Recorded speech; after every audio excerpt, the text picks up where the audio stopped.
Danquah. Munche an achievement baako pe. Ono ani krom ofi.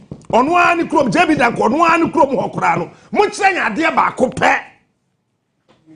Oh, krom. Good morning. But I know you another day's discussion. But some member parliament. Momra. Moberia, Obia pe obi ofini krom na wabona baso. No problem. But the atene say, "One bo bewu, yen chira utwawu." Oyere. And NPP for we afi buzia. Really? Whatever. Many are not me ban, but they na ekoso na e mesre. Oyere. And this is why I am in pet tribal politics. Meaning Jehunkra. But I do maybe as a central region, western region, Volta region, greater. Obian shisha nipa one the man mua. Or ye bibi ema Ghana. Look, I will never stop saying that. JB Danquah, so far the time. Any Kwame Nkrumah Jawadi, and JB Danquah no concerning. O di Kwame Nkrumah concern sa JB Danquah. San Rami kind letter ba ko kire o. Some of his letters ni bi wo ha Adam de be to TV so no. Won a mo kogu nsa wasie ho no, wo mesa wo machi akomu fie.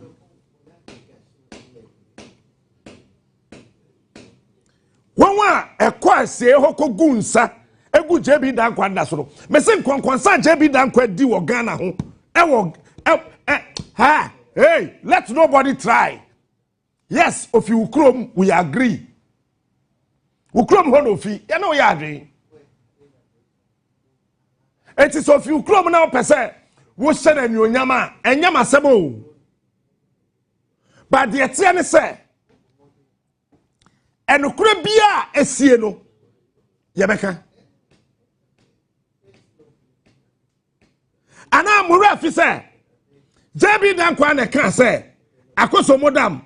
Sa Kwame Nkrumah betimi ewu akwa aba no wawu no wakwa aba ontimi nya akoso mudam anam refi murafi JB Danquah na kai sa Kwame Nkrumah bewu akwa aba no wawu no wakwa aba akoso mudam ontimi nsi. And so I do baby no Nkrumah kontokwa so mo pekane a akwaje bi Danquah krom akoso modam kro ya Kwame Nkrumah si ye no me mbo mi tirimu nkan samo. There are documents to show.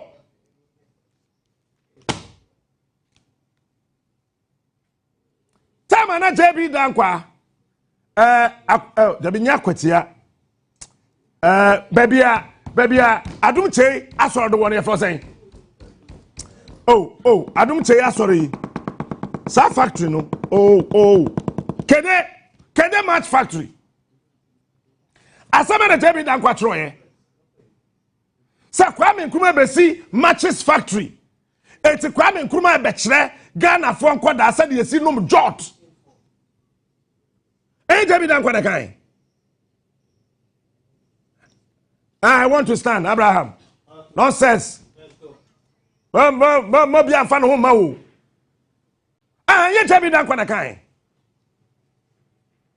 Meanwhile, checking the bush for a year adwuma okede. Match factory ho. Go and check. When we acquire adwuma e okede.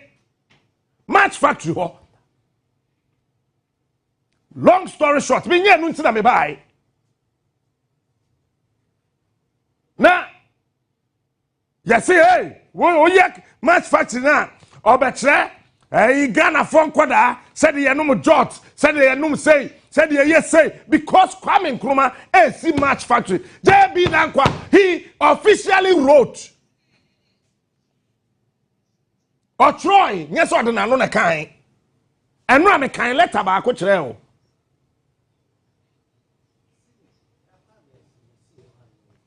I don't want to talk about ene maybe ade ya me ya wo Ghana ha de say yetna ase ema Nkrofobia na wo frɛ wo ho professors dane Ghana your history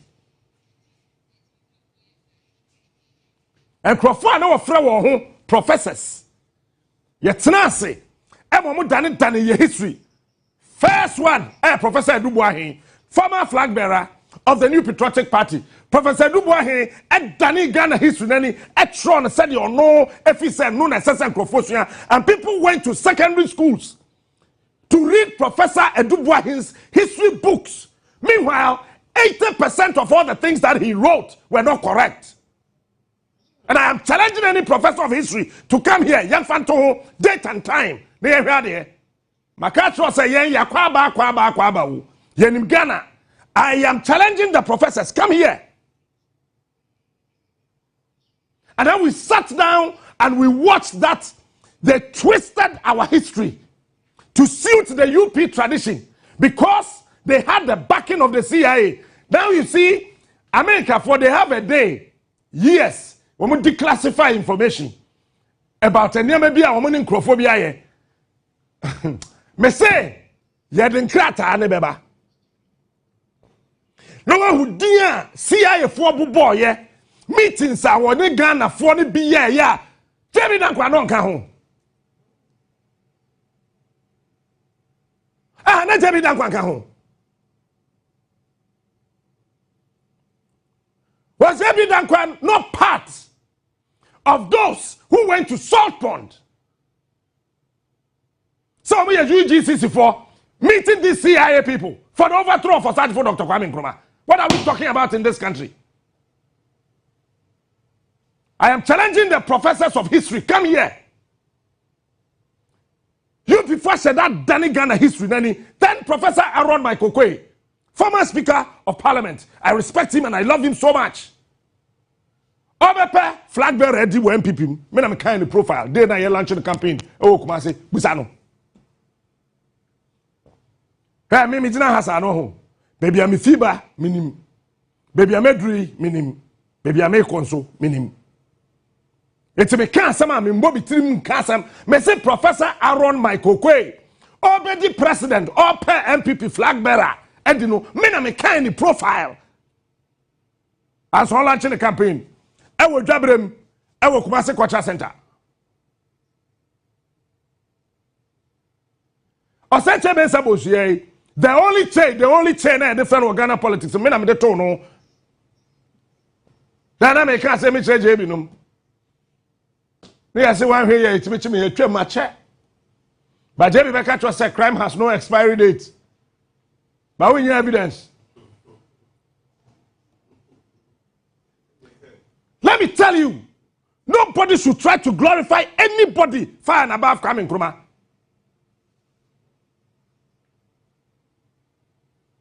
Ayebia, mo East region, Murafi. Say JB Danquah can say, Kwame Nkrumah kwaji adro at the Abesha Ambassador Hotel at Wokofodia. It is so Riekra, mo Bianco Hotel Honkodaho. Have you people forgotten that? He wrote, or Troy.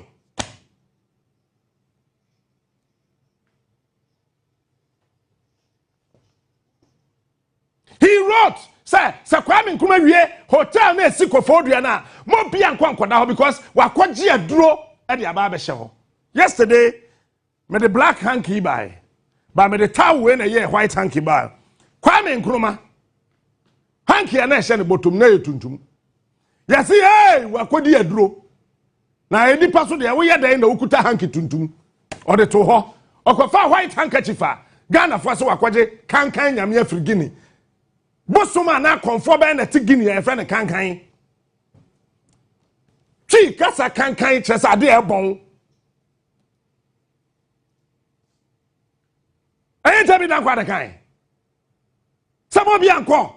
Enkwada Ambassador Hotel. Ewo eye Kofodua. Na Kwame Nkrumah de eduru akwahye ho. Ukwada ho a obewu.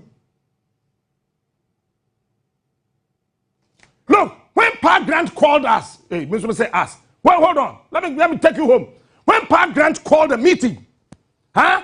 Pa Grant. And when the catch was something, driver's license, bet your man farmer. Addo who ye brochure na ye de ye na yi no. Me da o copy. Copy ne wo. The Kwame Nkrumah twa makai wa hada. The obi asotro ye ewum. Of friend meeting about how JB Danquah led gangs and disturb Kwame Nkrumah. Ewo Ghana has said there, Emma Kwame Nkrumah enya hoto. Ewo Nkrumah has obebu maino. What happened at that meeting? JB Danquah said that he was late, so he came in a polo shirt. Awa peja ne kon.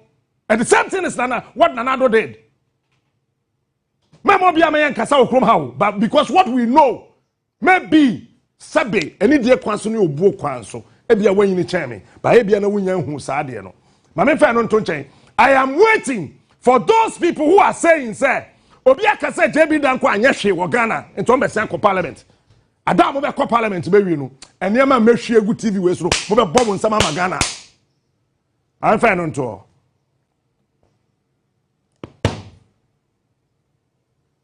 And now, I started going through books. And I'm continuing this morning. And now, Nipa Bebre Frame Captain, we were sad. Captain, we were sad. You are not yet sad. And Krofwa, a war memuha.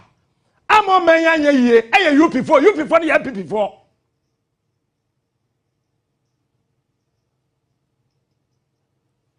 When we Nkrumah I say or may one thing now you want say when I go school to am the brofo be that Ghana for it is some no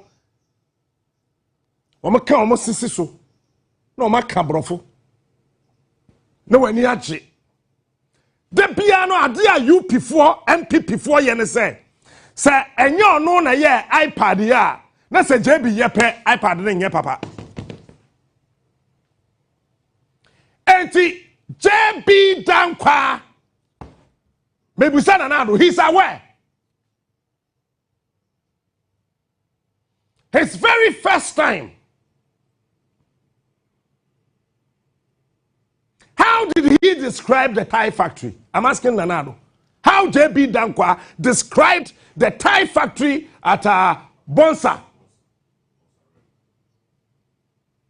Kwame Nkrumah sisi ho. And now all African countries imported tiles. One better tie, car tie. Every Ghana they call. I am asking Nanado, he knows. How did JB Danquah describe that factory? Meanwhile, JB Danquah one top bicycle tie, Ghana.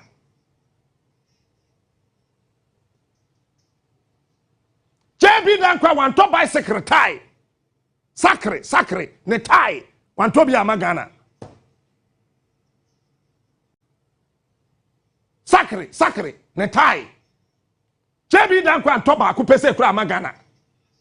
And what is somebody saying? Say, yenjai Ghana history. Nema say, me kwate I see JB Danquah they proposing the name Ghana.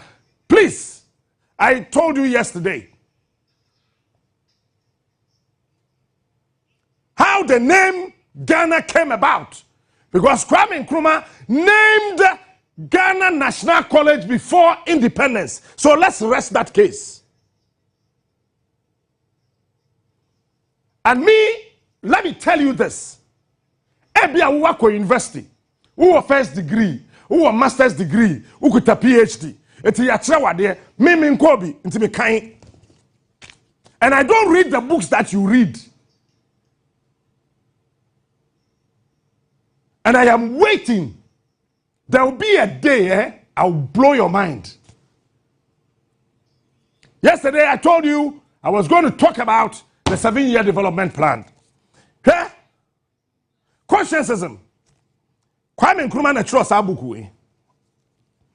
Where book where University of Ghana for Shirina. Book where University of Ghana. Omu treja tuni na emusheno.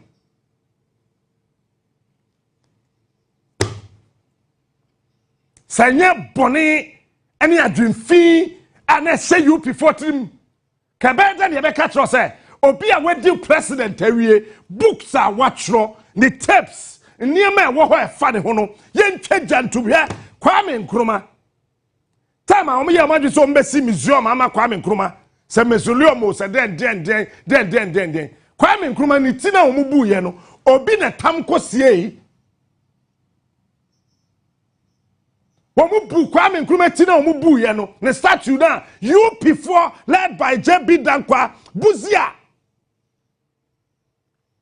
orchestrate yam ye bubu ni Kwame Nkrumah ho ne nyina no ni tino obi na tam kosie me de papa ne beba ntimi ma details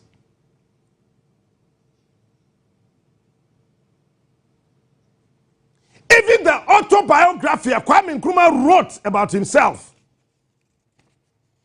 Share what was that paper you could tell me? We have paper we didn't feel say. Huh? Messi paper we didn't feel say. We have paper ne didn't feel say. Aha. Paper ne didn't feel say. Kwame. What's the main train my train me the akwasha ho? Kwame Nkrumah autobiography onu atro ye fa ne ho a Sir, obi atena se atro bibi afa no hwe buku no kala ne se de esi aye. Wo ya buku edi mfie sei. Ma share na mesi ni ti ase no wantimi ankan wo fie. Cause le gonfo ahene ina. Share birth and early childhood. I don't want to read. May it too emotional. I don't want to read. Some books were in the University of Ghana. Ashina.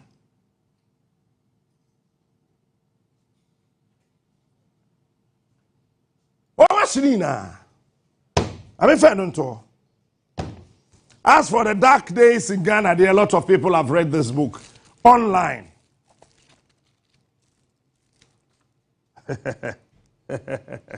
I'm fancy.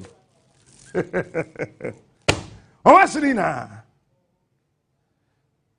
led? Why not? It's me, my she.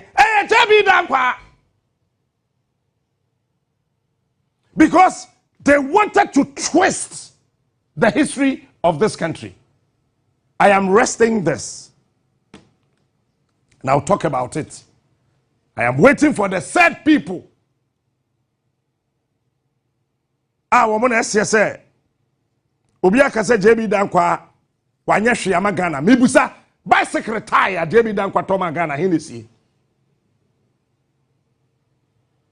ye du ba bi a wo ho ese so man ye na yetre table ho no started dwen and I keep telling you people say me so who me TV so a one ha wo pemasem cause me ba TV so a minima gi oyem mame minima jiri oyem papa minimo bia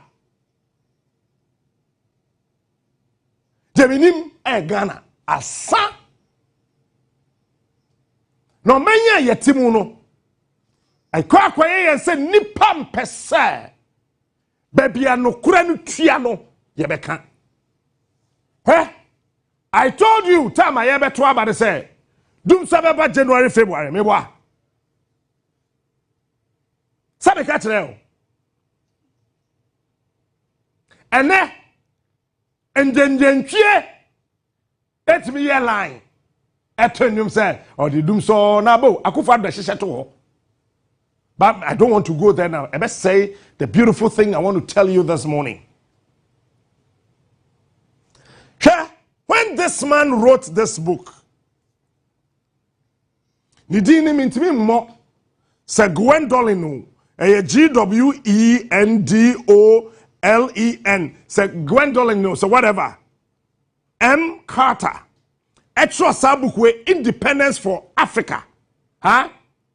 This book, go and look for it. Sorry.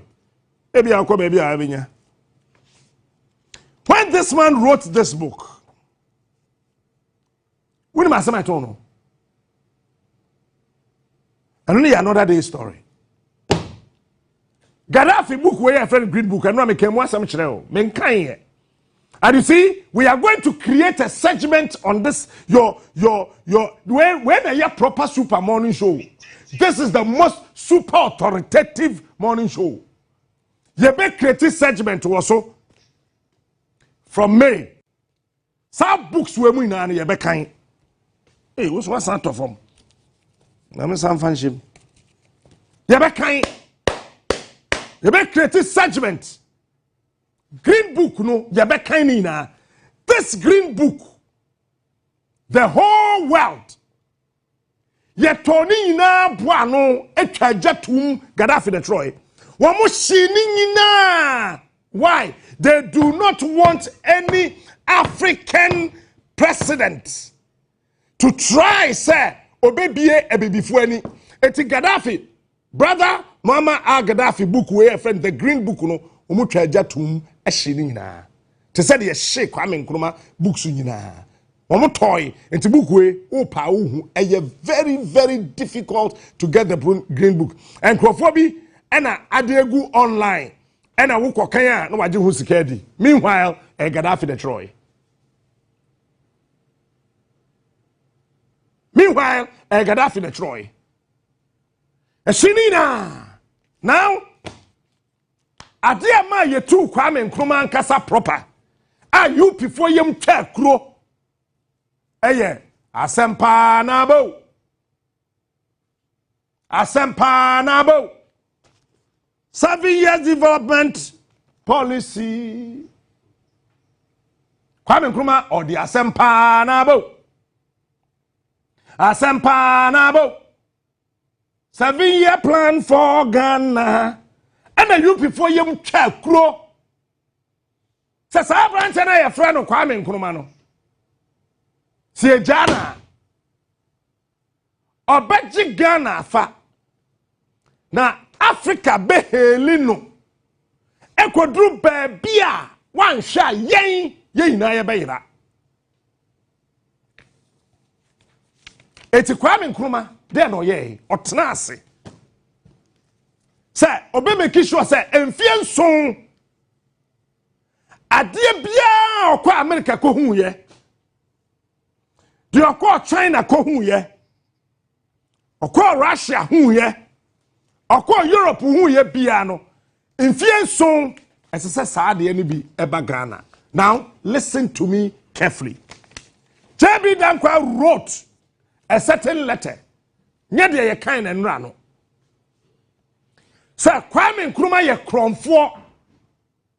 He used the word thief.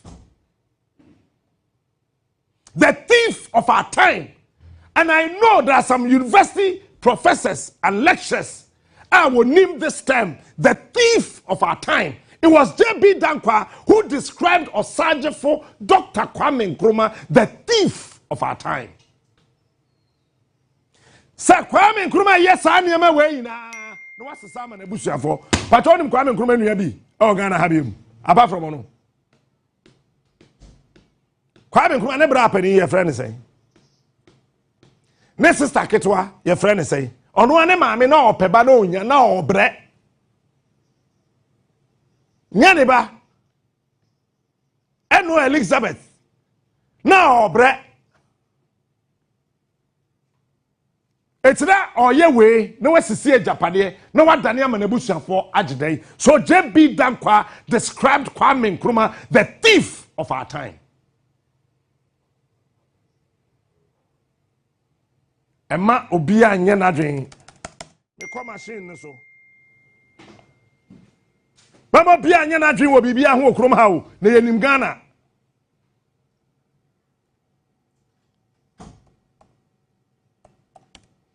Mayedi me type bibi.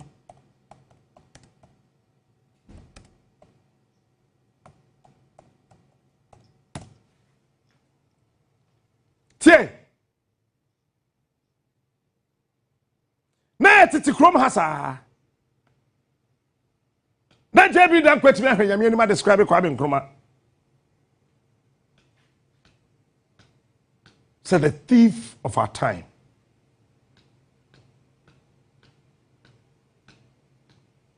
That year, JB Danquah can't say something to Kwame Nkrumah. Oshia African president, and I can't say which almost say it is clear. I am quoting Kwame Nkrumah. We must find an African solution to our problems, and that this can only be found in African unity. Divided, we are weak. United, Africa could become one of the greatest forces for good in the world. Kwame Nkrumah never wanted to do anything for himself. It's a ma nesi dan channel. Because Nkrumah never wanted to do anything for himself. At the end of the day, JB Danquah described this man as what? The thief of our time. Meanwhile, you before you are comforted or be out Nkrumah.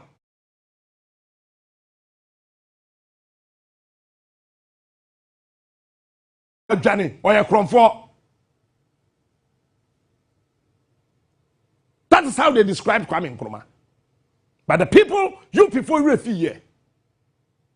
The other day I asked you a very simple question. Yeah, that's a Ghana Sikano. Sikada da ya jeje bu anu ni na ko gu ho account. Aju? Yeah, see, yes, say sika for that. Yeah, you feed that ya kwafo from mboa. And your ma ya ti ase wo advert here said the value is what the same. It's at that material moment that na foforo no the value no pe ne boɔ no sombo pɛ eti saa sika dada na kogu ho account Bank of Ghana ekohwie be ketwa bi gu baabi ne ye the national security atwa ho ne ye twa gyatum sɛ ya hye sika dada no ɛyalo me na me ka cho me sɛ ɛyalo saa sika na exercise na kogu ho account hey ho account No, for you can't cry the Sas got one account to me. Hey, where I want to go? I'm Munjai Samo Man Kasa. Hey, 7-year development plan, make a show and must and we must have them make so that you can understand the say America join Nkrumah's time. Next America, no more 20-year development plan. Russia had 70-year development plan. Russia is the only country under the sun. Time Kwame Nkrumah 7-year development plan was 1964, January 1964. Now Kwame Nkrumah book way. Now Russia yes 70-year plan at all. Russia, no 70 years plan. Not the whole. Per time. Ne born a ding, but who Google Russian development plan classified that. Yabema Mwato, when you $2,000, I'll bet me at all. Kind, maybe I put in fever, and maybe I put in alcohol. Say proper. The catcher will be, I will fear her. So put in Onyankoi. Won't be Kunusu says here. 7-year development plan were from 1963-64 to 1969 to 1970. Do 66 penny to Kwame Nkrumah because they realized that the guy was actually implementing word by word, from word to word. Adia Wachrobiano, Kwame Siobeye, and then you before were afraid. America was scared that if we allow just one single soul, nipa ba kope ye jane life manu sa onko so nye dia oye trouble beba America for no want to be answer and first CIA and Ghana say ye betu Kwame Nkrumah aban. It took them almost 4 years. I told you yesterday. What did they say? What you sue Ghana for? The likes of JB Danquah and the rest of UP. And then baby Ghana atitia pansama kodrei. You before na ye. And you go no talk. What for 7-year development plan you aside for Dr. Kwame Nkrumah Troya? Never be was Shishemo Hida, no one personal handwriting. And Kwame handwriting. Never we more Shishemo in a Sissimuna and Kwame handwriting. Or try as a brew, as a sort of buff one or true. Kwame Nkrumah Betrom or Wabba Bon Samamano. Obi only be an son and son of it, but the before a trot as a doctor. Or your prescription. Ama who could our who but do pharmacy one eye. Kwame, the first thing or yeah, and say, as I said, Ghana, any the strategy of economic restructuring and a reconstruction and development. It's chapter 1 or say, the strategy of Ghana's economic reconstruction and development. I don't need the Kwame, Edi Kain, yeah. Mamin Kain, Adebi on one kasa na troye. Forward, of this document, or Sergeant Funa na tro na de. And let me tell you, there are people or can one boom, and one tro sa, and woman ya, edahe. One Edi Kain, list of members of the National Planning Commission. Or we are not a planning commission. And Okofa, Mr. V. Adegbitey. Mr. V. Adegvite, whichever. Or a chief architect. Ghana National Construction Corporation, Accra. Mr. J.O.T. Ajiman, Managing Director, Ghana National Trading Corporation, Accra. Mr. I.K. Apalu, Principal Secretary, Ministry of Communications and Works, Accra. Mr. K.K. Apiedu, Principal Secretary, Ministry of Industries, Accra. Mr. S.C. Apentine, President, Ghana National Chamber of Commerce, Accra. Ghana National Chamber of Commerce, Kwame Nkrumah. Mr. K. Amoakwata, Deputy Governor, Bank of Ghana. Kwame Nkrumah Bank of Ghana. JB Danquah today. Ochimeriate, Kra Wantibi. Musana, Nipati Nkrumah no biake candidate, Nadrin Yano. I want people to go behind the delusional written history of this country. That egoistic minded writings. Professor E.A. Boate, University of Ghana, Legon. Kwame so, Mr. B.A. Brown, Chief Education Officer, Ministry of Education, Accra. J.E. Kujo, Director, Geological Survey, Accra. Mr. C.A. Daddy, Chief Agricultural Officer, Ministry of Agric, Accra. Professor Jane Drew Wongski or whatever, University of Ghana, Legon. Mr. G.K.B. DeGraft Johnson, General Manager, Ghana Railways and Harbours Authority, Takrade. And also, because I'm Boba no Meche, Ebia Monday, Meba, Metwe no so, Namedru Doctor, C.O. Ismon, Chief Medical Officer, Ministry of Health. Okay, Mr. A.K. Kwating, Principal Secretary, Ministry of Finance. Mr. S. La Anyani, Lecturer, Legon. J.H. Mensah. J.H. Mensah. So him J.H. Mensah. Chief Economics Officer, Office of the Planning Commission. Okay. Mr. H. Miller, Greg, Reader, Institute of Public Administration, Achimota. Mr. H.P. Nelson, Principal Secretary, Trade Ministry. Mr. S.T. Nate, Commissioner, Labor. Labor Department, Accra. Mr. E.W. Norte, Trades Union Congress, Headquarters. And to you, Sikurano, it was Kwame. Mr. E.N. Omabo, Government Statistician, Central Bureau of Statistics, Accra.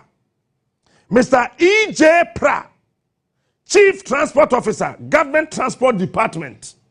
Sa papa we no kasa banka bia anyira daji wawu. Addo wu yeso. Kasa ye yobutu Kwame Nkrumah kasa ni na yirai. Mr. E.A. Quest, Acton, Principal Secretary, Ministry of Agric. Mr. J. Ruby Williams, Principal Secretary, Social Welfare. Dr. F.T.